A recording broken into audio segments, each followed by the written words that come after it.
ఏ పనైనా ముందుకు వెళ్ళకుండా చాలా ఆలస్యంగా మొదలయ్యేటువంటి సందర్భంలో కావచ్చును, నమ్మిన వారి నుండే మనకు మోసపూరితమైనటువంటి వాతావరణం కావచ్చును, అదేవిధంగా అసలు ఎలాంటి స్థితిగతులైనా కూడా మనకు ఏ పని మొదలు పెట్టినా కూడా అసలు ముందుకు వెళ్ళకుండా చాలా ఇబ్బంది కలిగించేటువంటి సందర్భాలలో ఉన్న, లేదా ఉద్యోగ ప్రయత్నాలు కానీ వివాహ ప్రయత్నాలు కానివ్వండి, అసలు అనారోగ్య సమస్యలు కావచ్చును, ఇలాంటి సందర్భాలలో మేషరాశి వారు ఎవరైతే ఉన్నారో మరి ఈ మేషరాశి వారు తప్పకుండా కూడా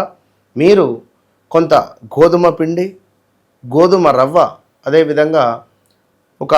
కొబ్బరి పొడి, అందులో కొంత శర్కర పొడిని మిక్స్ చేసి కొంత చక్కగా సువాసన వచ్చేటువంటి నేతిని అందులో వేసి మంచిగా కలిపి వీటంతా కూడా మిశ్రమాన్ని చీమలకు ఆహారంగా ఇవ్వడం ద్వారా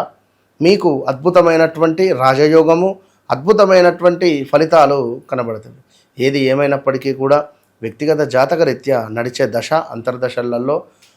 మనకు నడిచేటువంటి దశను బట్టి రెమెడీ చేసుకున్నా, లేదా మన యోగకారకుడు ఎవరు అని చెప్పి మనం తెలుసుకొని ముందుకు వెళ్ళినా కూడా మంచి ఫలితము కనబడుతుంది. All the best.